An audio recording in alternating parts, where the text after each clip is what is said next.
Very good morning to all. My name is Kamini Sharma from Premchand Memorial Public School.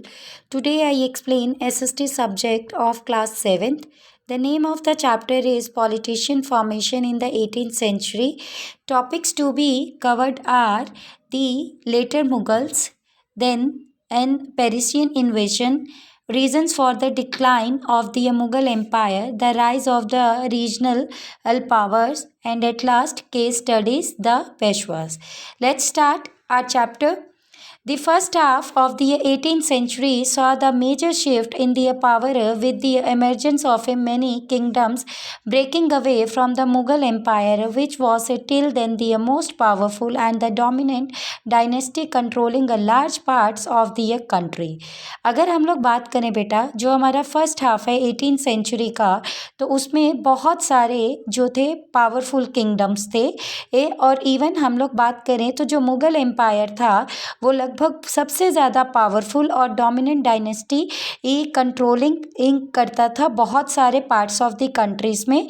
तो उनमें से जो Mughal rule था India का, जिसकी वजह से इंडिया जो है वो यूनाइटेड स्टेट में भी चेंज हुआ. So emperors like Akbar, Jahangir and Shahjahan had firm control over the empire with a well developed administrative system and a strong well trained army.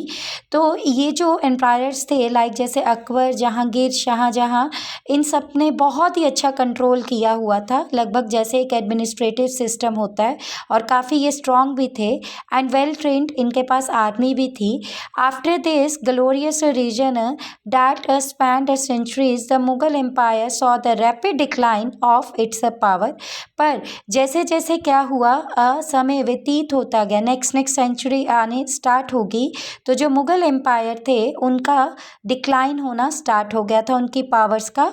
लगभग आप ये कह सकते हैं कि जो मुग़ल साम्राज्य था वो ख़त्म ही होना शुरू हो गया था. So in this chapter we will look at 50 years after the death of the Aurangzeb, which changed not just the political structure of the country but also redefined the history of the India. अब इस chapter में mainly हमने क्या पढ़ना है, हमने इस chapter में लगभग जो है यही सारी स्टडी करनी है कि अगर मैं 50 साल पहले देखूं जब औरंगजेब की डेथ हो गई थी, तो उसके बाद सिर्फ कंट्री का पॉलिटिकल स्ट्रक्चर में ही चेंजेस नहीं आए थे, बल्कि इंडिया की पूरी हिस्ट्री में भी बहुत सारे चेंजेस आए थे. So next topic the later Mughals. अब इसमें हम डिटेल में पढ़ेंगे कि जो मुगल्स थे वो कैसे थे. You know that the Aurangzeb spent last 25 years of his life lightning wars in the Deccan. अगर मैं बात करूं आप सबको सबसे, तो आप सबको मालूम है कि जो औरंगजेब है वो लगभग 25 साल से जो है लगातार लड़ाइयाँ और युद्ध कर रहे थे. During that long period unrest broke out in other parts of the empire. In Punjab the Sikh began to assert their independence. तो इस तरह से उन्होंने जैसे जैसे समय व्यतीत होता गया उन्होंने बहुत सारी जगहों पे जो था अपना कंट्रोल कर लिया था. अगर पंजाब की बात करूँ तो जो सिख थे वो जो थे एज ए इंडिपेंडेंस के लिए लड़ रहे थे. इन द गंगा यमुना दो पेजेंट अनरेस्ट बिकम फ्रिक्वेंट. तो गंगा यमुना में जैसे जो थे दो जो थे वो मेनली पेजेंट्स बन गए थे frequently. The Mughal army was kept busy marching from one part of the empire to the other to put down rebellions. तो जो मुगल आर्मी थी वो मेनली बिजी ही रहती थी, वो हमेशा एक जगह से दूसरी जगह पर जाते रहते थे.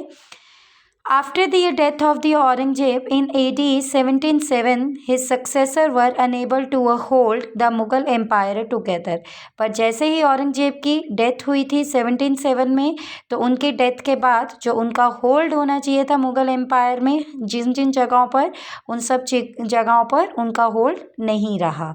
मतलब जो उनके आगे आप ये कह सकते हैं कि जो नेक्स्ट जनरेशन थी वो भी इतना अच्छा नहीं कर पाए. So when Aurangzeb died his 3 sons Bahadur Shah, Mohammad Azam and Kam Baksh fought for the throne. जब औरंगजेब की डेथ हुई तो उनके जो थे 3 बेटे थे, बहादुर शाह थे, मोहम्मद आजम था और काम शाह थे, जो मेनली लड़ाइयाँ वगैरह लड़ते थे.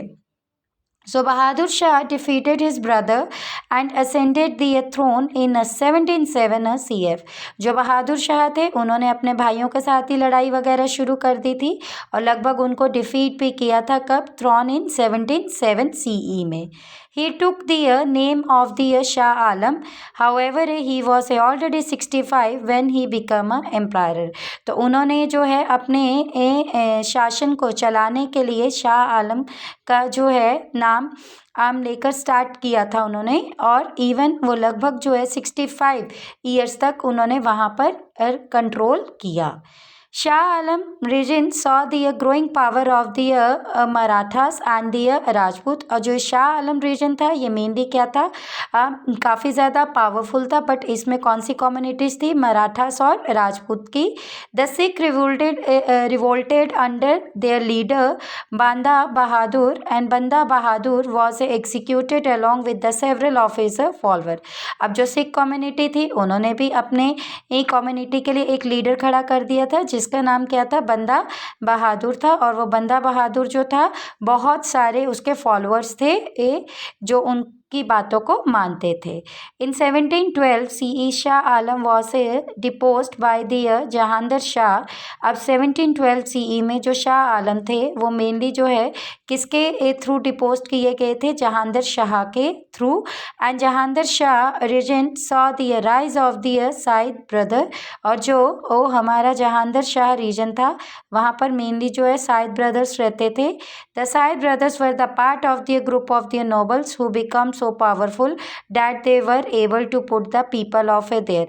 अब जो शाहिद ब्रदर्स थे ये मेनली क्या थे ये वो वाला हिस्सा था जहाँ पर नोबल्स रहते थे और ये काफ़ी ज़्यादा पावरफुल थे और ये मेनली वहाँ पर उन लोगों को बुलाते थे रहने के लिए choice on the Mughal throne and remove the ones who displaced them and thus they were also known as the king makers. तो वो मेनली जो है चूज़ करते थे लोगों को और उन्हीं चूज़ किए हुए लोगों को वहाँ पर रहने देते थे क्योंकि वो वहाँ के क्या थे एक किंग मेकर्स को भी चूज़ करते थे कि किन किन को राजा बनाया जाएगा. They killed Jahandar Shah within a year and placed Farrukhsiyar on the throne in 1713 CE. उन्होंने जो था जहांगीर शाह को लगभग साल में ही मार दिया था और उनकी जगह पर फारुखशियाह को जो है वहाँ पर बिठा दिया था 1713 CE में. He was murdered in 1719 CE and after a series of other rulers, Muhammad Shah, a grandson of the Shah Alam, came to a power. अब जैसे ही उनका जो मर्डर था वो कब हुआ था 1719 में हुआ था. उसके बाद जो है वहाँ पर रूल किसने किया था मोहम्मद शाह के ग्रैंडसन ने ऑफ द शाह आलम ने जो वो वहाँ पे कंट्रोल करना शुरू हो गए थे. He rule till his death in 1748 CE और वो लगभग जो है 1748 तक जो है वहाँ पर कंट्रोल करते रहे उनका रूल रहा. Mohammad Shah was the pleasure loving man who was unable to give the empire the strong leadership is it needed to survive, and during his long rule the Shayad brothers were removed from their power. अब जब तक तो उन्होंने rule किया था वो काफ़ी ज़्यादा अच्छे थे मोहम्मद शाह और इवन इन सभी लोग जो थे उनको काफ़ी ज़्यादा प्यार भी करते थे और वो उनमें काफ़ी अच्छी स्ट्रॉन्ग लीडरशिप क्वालिटीज़ थी जिसकी वजह से वो काफ़ी देर तक वहाँ पे उनका कंट्रोल रहा. पर काफ़ी देर रूल करने के बाद जो शायद ब्रदर्स थे उनको रिमूव कर दिया गया जो भी उनको पावर दी गई थी. So however Hyderabad and Awadh and the Bengal broke away from the Mughal control जिसकी वजह से जो हैदराबाद अवध और जो बंगाल थे वो मेनली मुगल कंट्रोल से दूर हो गए. By the end of the 17th century the power of the central administration had the weakened and further and merchants and the federal lords started taking a greater control of the trade. तो जैसे ही जैसे 17th century ख़त्म हुई तो जो power थी central administration की वो भी ही वीक होना शुरू हो गई। तो जो मर्चेंट्स थे और जो फेडरल लॉर्ड्स थे उन्होंने मेनली क्या किया, ज़्यादा से ज़्यादा कंट्रोल करना शुरू कर दिया, किस पर, व्यापार पर, ट्रेड पर। So increase the wealth made them very powerful, they owned ships and controlled export and maintained armies and become a self made jagirdars. तो ये जो उन्होंने जिस तरह से अपना व्यापार वगैरह बढ़ाना शुरू कर दिया, तो इस तरह से उनका वेल्थ जो था, वेल्थ मतलब जो प्रॉफिट है वो भी काफ़ी ज़्यादा होना शुरू हो गया, जिसकी वजह से उन्होंने कई शिप्स ले लिए, कोई एक्सपोर्ट को कंट्रोल करना शुरू हो गए, उन्होंने कई आर्मीज मेंटेन कर दी और इवन उन्होंने अपने क्या कर दिए, सेल्फ मेड जागीरदार्स भी बना दिए। Then Persian invasions, during this period the empire also faced 2 invasion. इस पीरियड के दौरान जो एम्पायर थे उन्होंने 2 इन्वेजन को फेस किया था। एक था Nadir Shah the ruler of the Iran and the plundered the city of the Delhi in 1739 and carried away immense wealth including the Kohinoor diamond and jewel studded at peacock throne of the Shahjahan. तो ये जो हमारे नादिर शाह थे इन्होंने mainly ये rule किस पे किया था, ईरान पे किया था और लगभग जो है दिल्ली की सिटी में भी 1739 में जो है इन्होंने काफ़ी ज़्यादा वेल्थ मैक्सिमाइज किया था, लाइक जैसे कोहिनूर डायमंड वगैरह और भी कई तरह की ज्वेलरी वगैरह पीकॉक थ्रोन से रिलेटेड इन्होंने ये सारे काम वहाँ पे किए थे। The contemporary observes described that wealth looted from the Mughal treasury as 60 lakh rupees and some thousand gold coins, nearly 1 crore worth of the gold wares and 50 crores worth of the jewelers।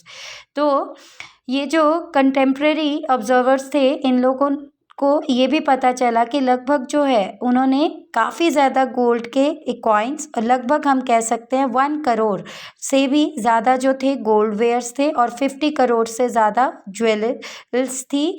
तो इस तरह से the city of the Shahjahanabad was turned into the rubble. तो इस तरह से जो ये जो सिटी थी शाहजहानाबाद की जो थी वो कन्वर्ट हो गई थी रबल में। And he then attack the old quarters, और उन्होंने छोटे छोटे जो पुराने क्वार्टर्स थे वहाँ पर अटैक करना शुरू कर दिया था। Between 1748 and 1761, one of the general of the Nadir Shah, Ahmad Shah and Abdali, he invaded India rapidly। 1748 और 1761 में जो जनरल्स थे नदीर शाह और अहमद शाह अब्दाली, ये सारे जो थे इंडिया में वापस इन्होंने वापस आए। He carried such a huge amount of the wealth that he exempted his own people from taxation for the 3 days। इन लोगों ने बहुत ही ज़्यादा अमाउंट में पैसा कमा लिया था, किस फॉर्म में, टैक्सेशन की फॉर्म में, लगभग 3 साल से। He declared Shah Alam two as the empire. इन्होंने डिक्लेयर कर दिया था शाह आलम जो है वो हमारे जो क्या है एम्पायर है और उनका ही सारा कंट्रोल होगा। Then what are the reasons for the decline of the Mughal empire. अब क्या रीज़न थे जिसकी वजह से जो मुगल एम्पायर थे वो कम हो रहे थे। The Mughal empire began to a decline during the region of the Aurangzeb. जो मुगल एम्पायर थे वो शुरू से ही जो थे एक कम होना शुरू हो गए थे। एक कब, जब औरंगजेब का जो कंट्रोल था तब से ही वो कम होना शुरू हो गए थे। He did not reflect the same politician skill और the statesmanship of his predecessor who had earlier involved various other groups in the task of the governance। उनको कोई भी तरह का कोई गवर्नमेंट से रिलेटेड, इवन आप कह सकते हैं कोई पॉलिटिशियन स्किल्स वगैरह या स्टेट से रिलेटेड कि हमें क्या क्या चीज़ें करनी चाहिए जिससे हमारी स्टेट की डेवलपमेंट होगी, वो ऐसा कुछ भी नहीं करते थे। The Mughal empire had also become too large to the administrator. और जो मुगल एम्पायर थी उनके पास भी एडमिनिस्ट्रेटर तो थी, वो काफ़ी ज़्यादा भी थी, but Aurangzeb policy of the annexation created a lot of the pressure in the terms terms of the administration of the empire. Institution like the Mansabdari system lost their efficiency as the power of the Mansabdars and the सूबेदार्स grew unchecked. But जो औरंगजेब थे वो बहुत ही ज़्यादा उनको pressure करते थे, जिसकी वजह से वहाँ पर जितने भी उन लोगों ने इंस्टीट्यूशन में लोगों को अपॉइंट किया हुआ था, जैसे मांसबाती जो था हमारा एक सिस्टम था, उन क्या होने लग पड़ा, उन्होंने अपनी एफिशिएंसी खोना स्टार्ट कर दिया और अपनी पावर वगैरह को भी खोना स्टार्ट कर दिया. So revenue collection become uneven as the center could not assess a large part of the revenue from the province. तो जो उनको रेवेन्यू जहाँ से भी आना होता था, प्रॉफिट वगैरह आना होता था, वो भी क्या होने लग पड़ा, दिन ब दिन कम होना शुरू हो गया. The invasion of the Deccan drain the financial resources of the Mughal territory. तो जो इन्वेजन था उसका सीधा इफेक्ट किस पे पड़ा, financial resources of the Mughal territory पर जो था उनका इफेक्ट पड़ना शुरू हो गया. So Aurangzeb rigid policies and action made the Rajput, the Jats and the Sikhs and the Marathas revolt against the Mughals. अब इनकी जो पॉलिसीज थी वो काफ़ी ज़्यादा रिजिड थी औरंगजेब की, तो जिसकी वजह से जो राजपूत, जट थे, जो सिख थे, मराठास थे, उन लोगों ने मेनली मुगल्स के अगेंस्ट रिवॉल्ट एक्ट जो है स्टार्ट कर दिया. Hence during the last year of his rule, uprising by the Jats, constant wars with the Sikh and the peasants and rebellions shattered the stability of the Mughal empire. पर जैसे समय व्यतीत हुआ तो जो जट्स थे उन्होंने मेनली कई तरह की लड़ाइयाँ वगैरह सिख कम्युनिटी को बचाने के लिए किया ताकि जो मुग़ल एम्पायर है वो स्टेबल हो सके. So Aurangzeb successor were weak and could never emulate the accomplishment of the predecessor. पर जो औरंगजेब थे उनको सफलता तो मिली पर वो क्या थे, दिन ब दिन कमज़ोर होते जा रहे थे, जिसकी वजह से वो जो करना चाहते थे वो उस चीज़ को पूरा नहीं कर सके. सी बेटा, these are the picture some of the persons. ठीक है, जैसे अहमद शाह अब्दाली, ये इनकी पिक्चर है, ये है हमारे Nadir Shah. So students please go through the content. This is the half explanation of your chapter. If you have any query, send it on a WhatsApp group. Thank you.